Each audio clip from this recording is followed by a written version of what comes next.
The French are like coconuts and the Americans are like peaches.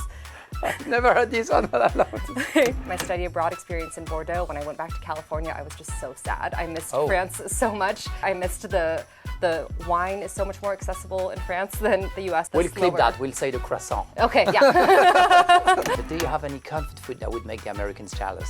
Ooh, raclette is... But I would say do a dinner rather than a lunch, because the lunch is always going to turn into a dinner. That's very good strategic advice. Yes. But I think we do like a pyramid hug. like it's just the shoulders if you're... Best Bordeaux Château you've visited? Hello, Daley. Hi. Thank you for coming. So you went a long way, because you went all the way from Bordeaux to come to visit, well, us/me in Paris. So thank you about that. Thank you for having me. So, well, it's going to be a Parisian trip at least. Yes, yeah, great. For me, it's honestly, it's not that far because from LGV. California.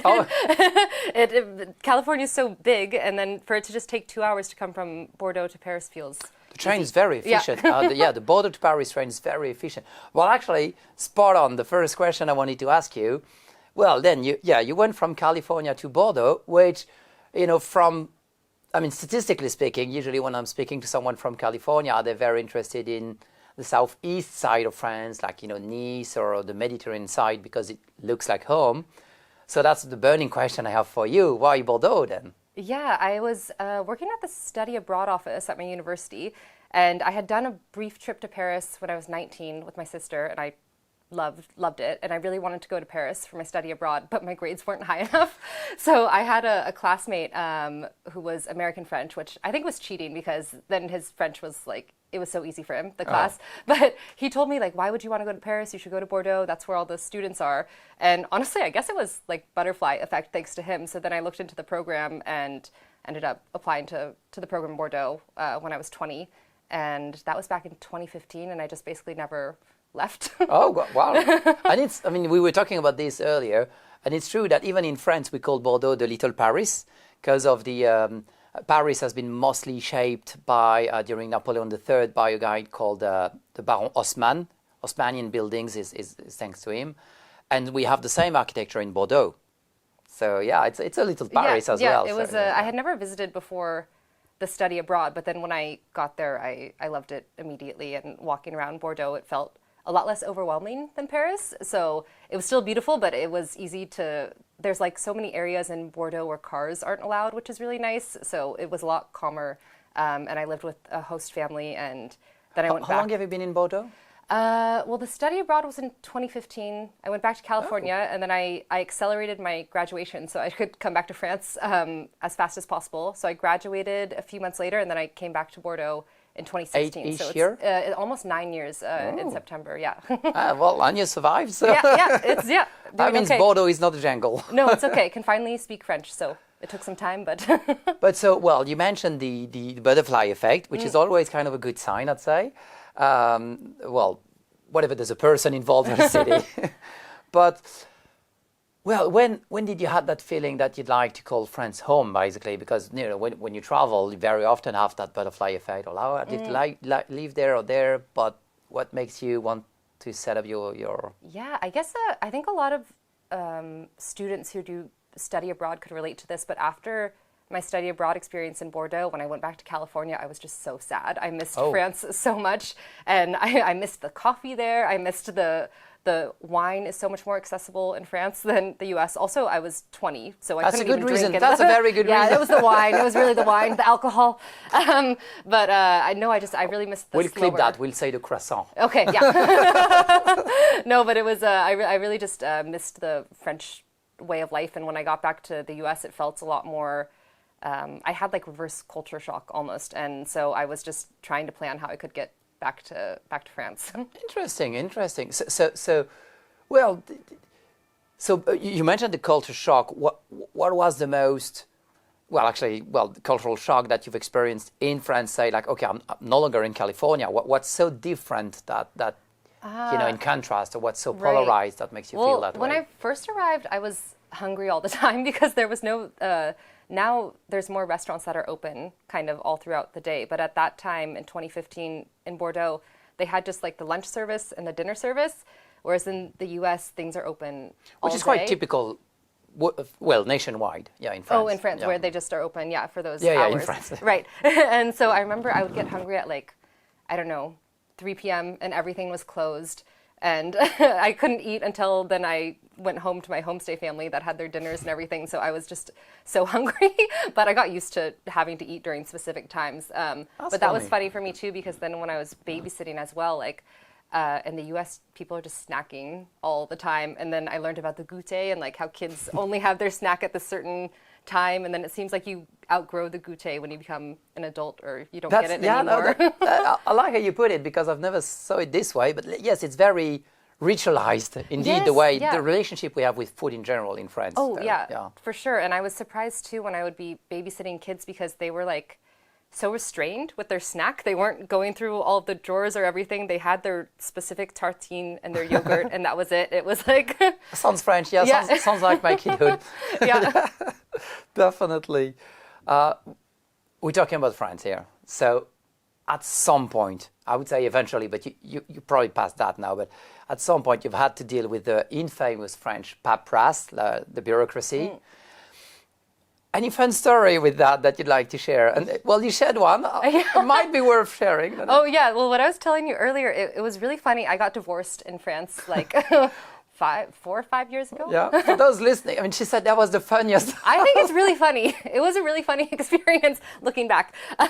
But because when you get married abroad, in order to get that marriage recognized in France, you have to go through all of these steps to get your livre de famille, which we had done.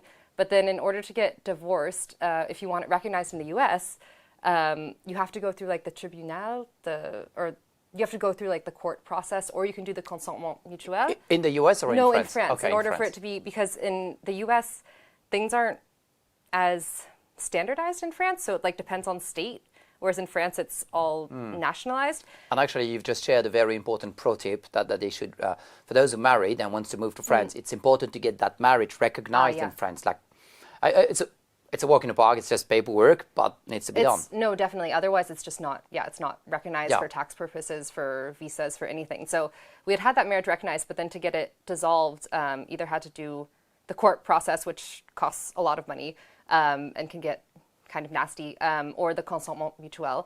But I just didn't really want to deal with it, so I let my ex deal with it. And I guess there's a website where you can get divorced through in France. When you don't have to go through court. Right, yeah. But so I thought that meant we wouldn't have to see each other again, because it's like online. And then I didn't read through the emails, which I should have done, because it's, if you're getting divorced, read through the documents. But at one point, I guess we had to have this Zoom meeting, so I thought we could each be in our own thing. And then I got a text from him being like, okay, I'm here for the meeting. I was like, I thought this was online, but I guess legally we had to be in the same spot, which I didn't know. So I thought it was kind of funny, to be honest. But luckily, like, the apartment was clean and I looked great and everything, and so it was fine. But that was a funny experience to me, because there's still, like, the French can't make it that easy. It can't just be online. You still have to be together. There's still some stipulations. Yeah, this is also spot on the way you put it. It's France. It cannot be that easy. No way. That's it. And then another thing was when I had at one point my visa, it was expired, and this has happened to every friend of mine who renews their visa. You have the expired visa, but you have that piece of paper, the récépissé, for a certain period. The Récépissé from the Préfecture. Yeah, so for all of my friends, we've had this where we have the récépissé, we're waiting for our visa, and the récépissé expires because the visa doesn't come in time. And when we've tried to contact the Préfecture, they just don't care. They're like, it will come when it comes. We're like, okay, we're illegal right now. They're just like, whatever, it's going to arrive. So like... Yeah, if you press them a bit, like, because... If you pressurize them a bit, they can edit another one, but they're kind of lazy indeed. Yeah, they're like, well, I mean, from their perspective, it's not a big deal. Yeah, they're like, it's coming. Kind of is. Yeah. So, yeah. Yeah, but no, I thought that was funny how, like, I guess laissez-faire they were about it. But it ended up working out fine. But it is funny to me that every single one of my friends who's renewed their visa, like, they go a couple of months just without anything. Yeah, I mean, we see that so often. This is... I know it generates a lot of frustrations, especially for Americans who are used to fast-paced stuff and things that are supposed to move, in a certain way, in certain order. Here, like, there's a lot of room for... Yeah, you have to be patient. Well, negotiations, patience, and, room for also lengthy wait. And so, Yes. Or I think it wasn't even frustrating. I think it was more we get anxious because we're used to it Yeah. being so quick. So I was like, something's wrong. And sometimes they tell you it's supposed to be quick. Because Right. like, if you read the website, this carte de séjour stuff is supposed to be like max a 30 days process. Oh, yeah. But I keep on hearing like 4 months, 5 months. And Yeah. But if you read online, you're like, well, I'm way out of time, you know? It's like, And then when like you do have to pick it up in person, at least at the Bordeaux Préfecture, like they don't have real lines. People are just kind of, it's a free for all. So that was a journey. Yeah. Yes, that's it. Well, there's another aspect. I don't know why I'm jumping to something completely different here, but also that there's something I've heard quite a lot, and I wonder if it's a myth, a cliche, or maybe reality, and you probably can tell me. Well, at least I have this vision that I fantasize about the French being like, effortlessly chic. Is that still true, you think, or, Oh, I think so. At least compared to, I mean, I'm from California, so it probably depends on the area, but California is really casual.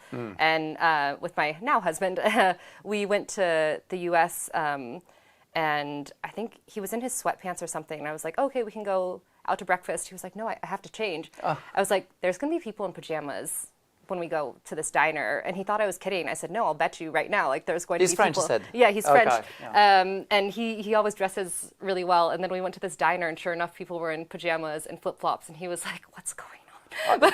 It's funny because this is literally how I've been raised. I've been raised by my grandparents, and they kept on saying or telling me things like that. Like, if you're getting out, like people can see you.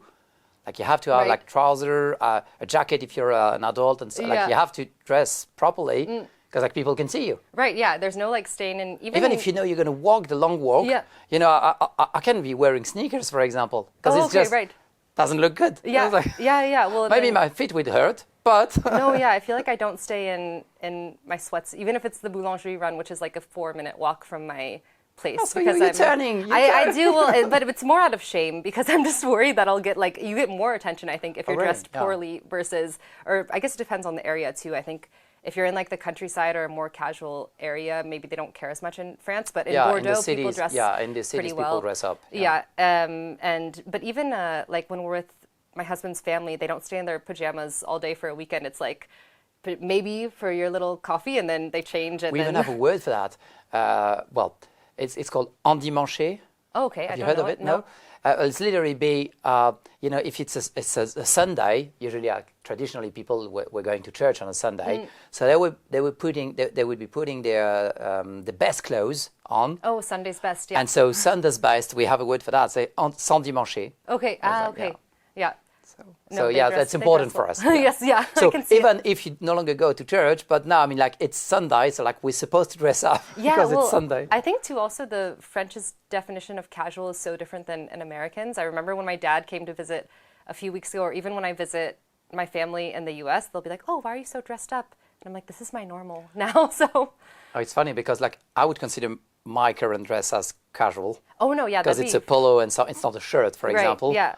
No, Well, you'd be like smart casual in the US right now, good. probably, or I like the smart. Yeah, I'll take it. I'll take it. Also, speaking about French habits, the work-life balance. It's funny because I do think it's an American concept we've imported into France because the first time I've heard about that was on American TV shows at first. And it was not really a thing in France like in the 80s, 90s. It's just the way we live. But I mean, obviously, it got a thing here. But so how French have you become? Like, are you for the 2 hours lunch break now or things like that? Oh, well, for my, I've never really had the opportunity to have long lunch breaks with I've mostly worked in education and now I'm working at daycare. So it's, in terms of that, it's pretty, it's for the different. lunch breaks, but the vacation time is incredible. It's so much vacation time for me. When I was working at the university, we were off, like, it felt like all the time. And now at the daycare, we get 7 weeks off for the year, which is pretty big for an American. And I don't work Wednesdays either, so that's why I'm here today. Yeah. And 7 weeks doesn't, I mean, in education, there's probably people who have even more than that in France. Oh, well, when I was working at the university, we were only teaching for 10 weeks each semester. So I was really only, like, on site for 20 weeks, and 'cause then I we think- just had a lot of grading. I think there's something like almost 3 months of holidays or something like Oh yeah, teachers. no, I like definitely 12 had. weeks. I think I had more than that. I think I was only working. Yeah, I didn't work that much.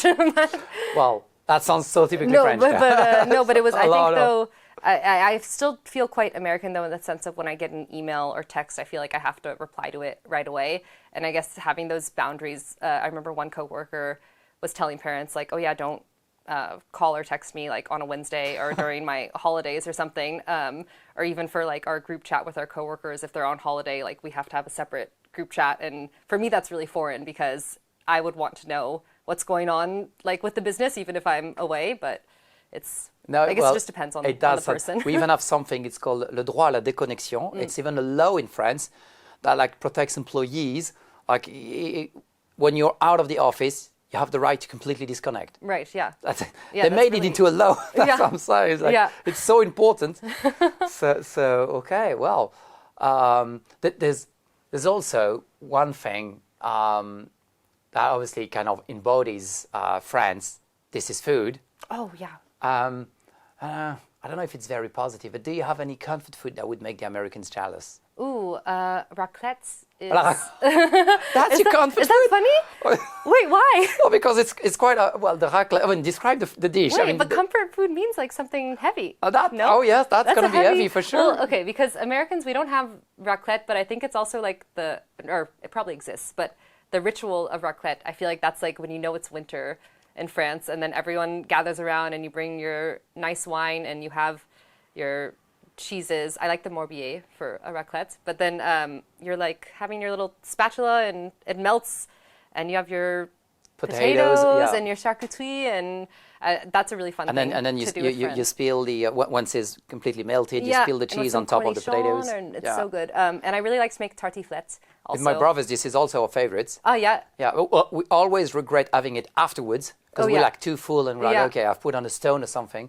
Yeah. No. But I like the raclette, and then I love at my husband's family's house they do like l'entrecôte on the chimney, I should say fireplace actually, not chimney. But they cook that over the fireplace, and that's always really nice. And the French eat their meat a lot more rare, I would say, than Americans, but I've gotten used to it. And it's funny because I would say you have one more degree. I mean, we have bleu, which is rare. Right.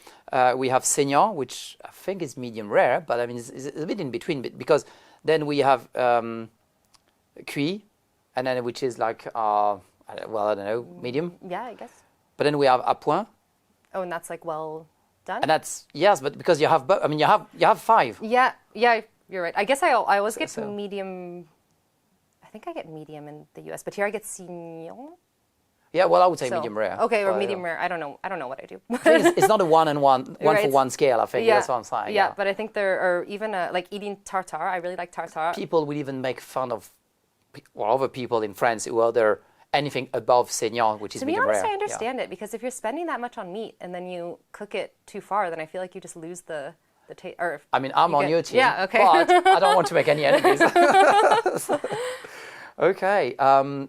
Well, now that you've been in France for almost a decade, what I would say, because some of you watching maybe want to move to France or considering France, what would be like the wisdom care package you would send to your former self? You know, like the top 3 things, or I don't know, things that, you know, you think you know now, but wish you may have known before. Yeah. There's this saying, I don't remember where it comes from, but it's like the French are like coconuts and the Americans are like peaches. I've never heard this one, but I love it. Okay, so stay with me. So it's because the French on the outside, they seem hard, but they're actually really soft inside. So like they might have this cold exterior, but once you're in, and they're really soft. Whereas Americans are really friendly, like surface level, but it might be like, oh yeah, we'll get lunch or something, and they don't really mean it. Whereas if a French person tells you you're getting lunch or you're coming over for dinner, like that's a real invitation, it will happen. Whereas the Americans are kind of flippantly nice, like it's in our culture, you have to be smiley and nice. So I wouldn't take it personally if you feel like the French don't like you immediately. You'll wear them down eventually. But when you do make a French friend, I would say that's a really genuine friendship. That's a really good tip, because this is funny. This is actually how I feel, but the other way around. I feel like the American are much warmer up front. Right. Although it seems much more difficult to break through the cracks, or like you were saying, break the ice seems quite more difficult with Americans. I mean, from my French biased angle. Yeah. I think that would be fair because they're friendly, but you might not actually really get that. If an American says like, oh, yeah, we'll grab lunch, maybe that's not really true. Whereas I think a French would not throw out, we're going to grab lunch if they don't mean it. I also think, though, in terms of friendships, French friends stay friends. Like, they have so many friends from early childhood, like maternelle, and they stay and they have that group. So I think that's why it can be harder to break in sometimes. But I have the French friends I have, I will say that's been through like my partner, so his friends, girlfriends, or things like that. And then most of my friends here are expats, but that's been really wonderful because they also understand what we're going through and navigating. So there is, that was actually one of my questions for you as well. You know, like, well, in Bordeaux, because, Bordeaux is not Paris. I mean, you know, the American community is mostly usually Paris, Nice, you know, Lyon, those are big American communities. But in Bordeaux, any expat communities, or are you mostly friends with the locals? I mean, how does it? I feel like there's a pretty big expat community. I mean, to be fair, when you're teaching English, you're going to meet a lot of, I guess, the expats coming through from Anglophone countries. But my group of friends, we've known each other for like at least 5 to 7 years. And I have a Scottish friend, another American friend, who's also from California, but we met in Bordeaux. Funny. And then, most of my friends are Anglophone.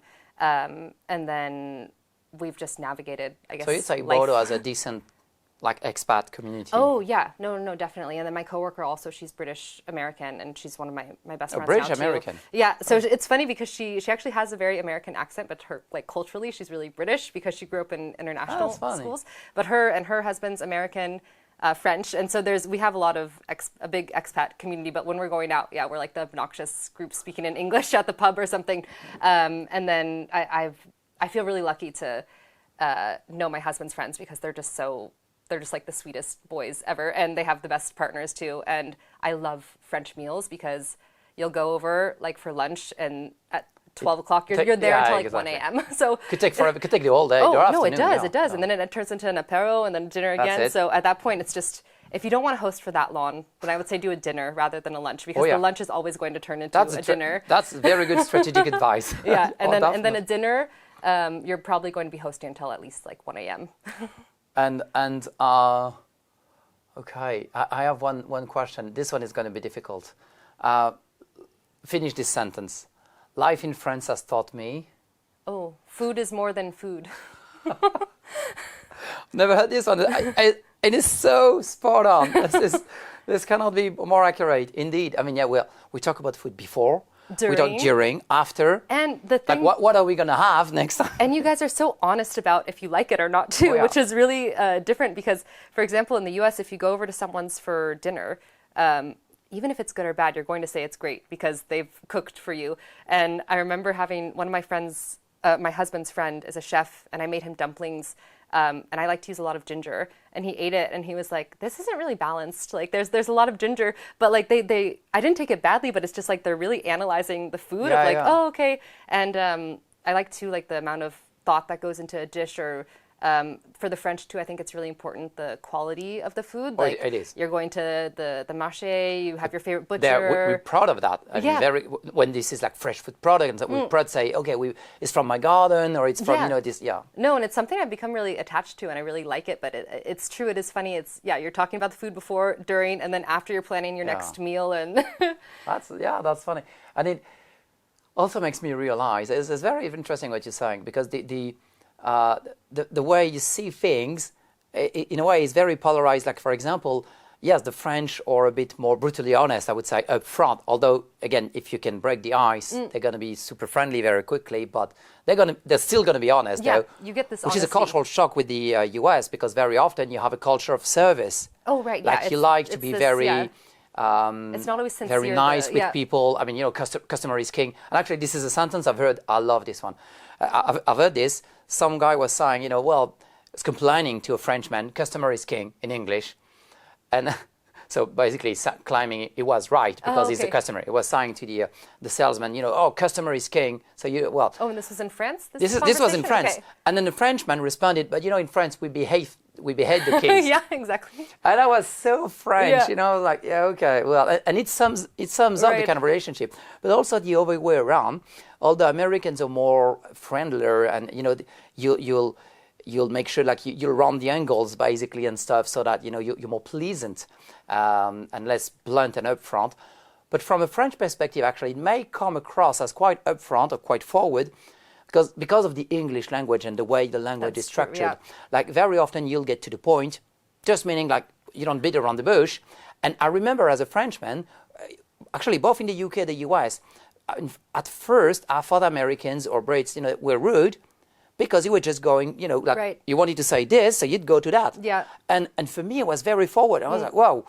And actually, it's just the way you speak. It's just the way the language is structured. And so it's funny because, you know, depending on from which angle you look at that. Yeah, I can totally understand that. And I think there's this cliche that like the French are rude, but I really don't think that at all. I think that they're so polite that when you don't follow the codes, then they take it as being rude. So they're like preemptively they feel defensive. Offended, yeah, exactly. But no, I can totally see that. Okay, well, so we're on the trick questions. I have a set. Well, I'm cheating. I'll be getting my notes for those. I have a set of quick fire round. Okay, for you. Okay, all trick questions. No, kidding. So, very short answers if possible. Okay. But let's see how you do that. So, are you rather surf or vineyard strolls? Vineyard stroll. Okay. Yeah. Well, given where you come from, I had to do this one. Bordeaux red or Napa Valley wine? Bordeaux red. Oh well, you kind of teased this one. Yeah. Okay, well, tacos or canli? Tacos. Well, she did bring some canlis. That's true, I did, but I love a taco, but the California taco, not the French tacos. Yeah, no, you're right. Another French taco. Okay, well, Atlantic coast now or the Pacific coast? I think still Pacific coast. Warmer. Yeah. Okay, well, this one I may not be able to pronounce it correctly, but French baguette or sourdough? Oh, sourdough. Sourdough. French baguette. Okay. Well, I tried to pick one which was challenging. No, you're right. I had to think about it, but.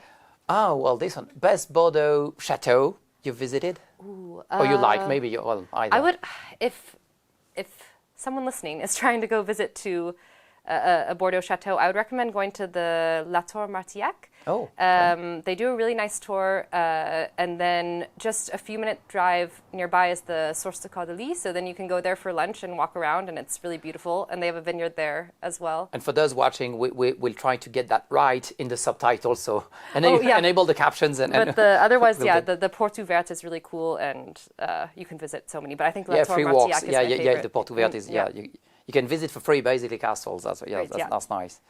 Okay, so this one, maybe they won't understand it, but do you prefer the sunset at La Dune du Pilat or in Malibu Beach? Ooh, Dune du Pilat. Dune du Nice. Pilat is, this is a must try though. And Yes, this one is it's the biggest dune in Europe. Yeah, exactly. Yeah, no, it's And stunning. we have that near Bordeaux, so you see France has it all. Okay, a quick French cheese or California avocado? Well, French cheese. I love a Roquefort. oh, I like the strong. The strongest I like one. the strong One of cheese. the strongest and Moule ones. Roquefort, I think is so good. oh yeah, well, it's one of my favorites. Was my grandpa's favorites. Yeah. Definitely, yeah. So let's see how French you became. Kiss on the cheeks or hugs now? I kiss. Yeah. Yeah, I've seen that. Oh yeah, well, I mean for me it's always embarrassing because when I have the reflex of doing the kiss, and sometimes like, oh well, no, it's too forward sometimes. I remember when I asked my host family about it, and they were just telling me like there's so many more ways a hug can go wrong, and that like for them it felt more intimate because your bodies are like. Well, that's to how each we other. see it. Yes. But I think we do like a pyramid hug. like it's just the shoulders if you're. Well, it's too technical. I mean, I'm too French for that. I mean, for me, I'm like I feel like a stick. You know, it's like I don't know what to do. Okay, well. Before we wrap it all up, where can people get in touch with you if they want? I think you're on social medias. Yeah, I have a TikTok and Instagram, so the Daley Diaries, like play on my name, and basically that's or by email, but the Daley Diaries. You're quite popular on there. I've seen, that's how I found you. Mostly TikTok, yeah. Yeah, well, I mean you're quite a star. Well, thank you, Daley. Thank you so much. for It was your so time. fun. It was a pleasure having you today, and thank you for, well, I would say driving, but like actually riding the train all the way to Paris. Thank you very much Thank for you having so me. much. Thank you. See you soon. Hey.